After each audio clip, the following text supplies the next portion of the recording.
Hey everyone, Steven here with a fresh off the couch reaction to the penultimate episode of AHSOKA, episode 7.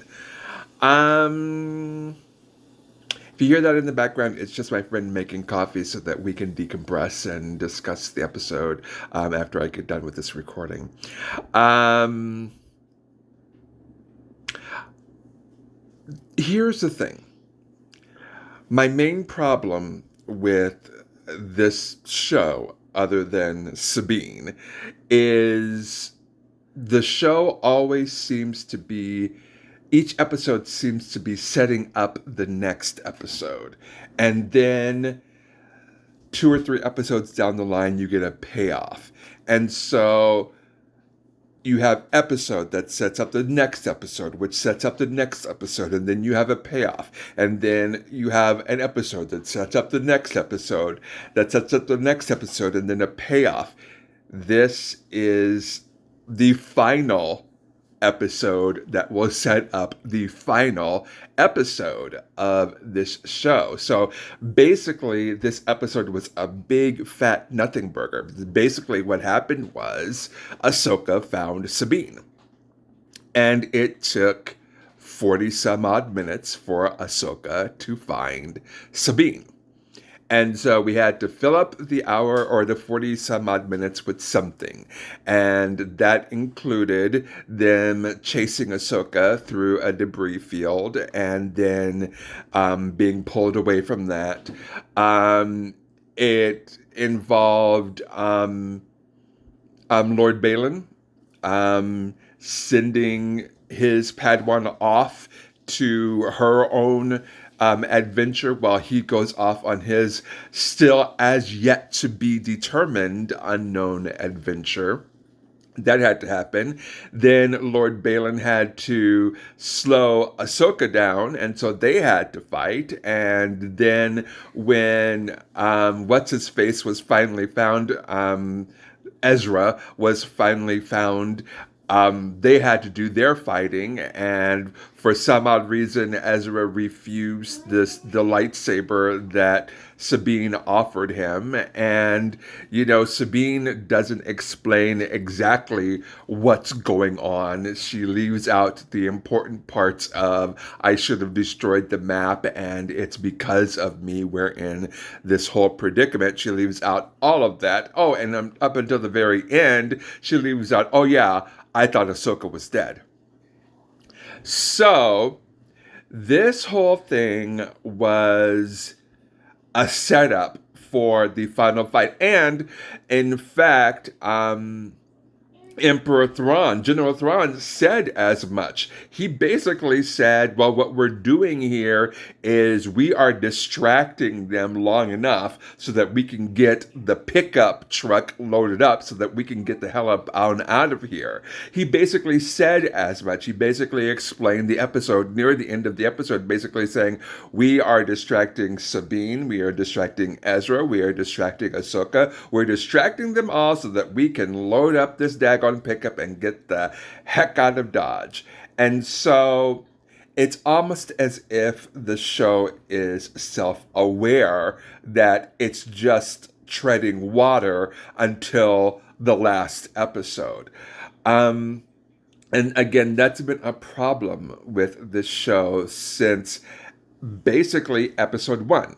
It's just a setup for the next episode, which sets up the next episode for the payoff, and then lather, rinse, repeat. I also did not like the idea of Sabine not getting a verbal thrashing from Ahsoka, because this is literally all her fault. This entire thing is literally all her fault. And that Ahsoka did not mention that, instead decided to focus on the reunion between herself and Ezra, which, okay, fine. But it's Sabine's fault that they're in this situation now. And that it's still a dire situation, and that they could end up being stranded on said planet for forever,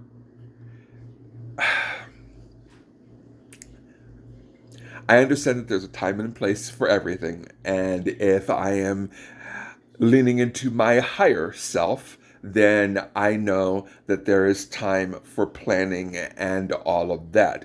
However, I don't want to see Sabine get off scot-free for her for basically setting this entire thing into motion. I don't care about Lord Balin. I don't care what he's searching for. I do not want to see a redemption arc for him at all. I do not want to see a redemption arc for his Padawan at all. I don't want to see, I don't care.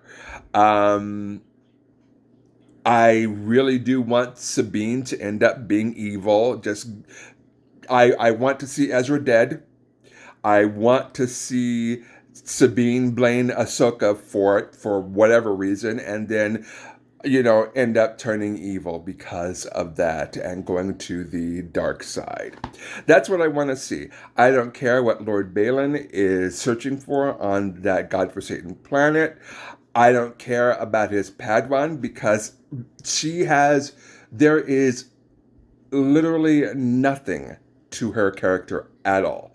She is a blank slate. They have given her zero character development. They have given her zero reason for even being there.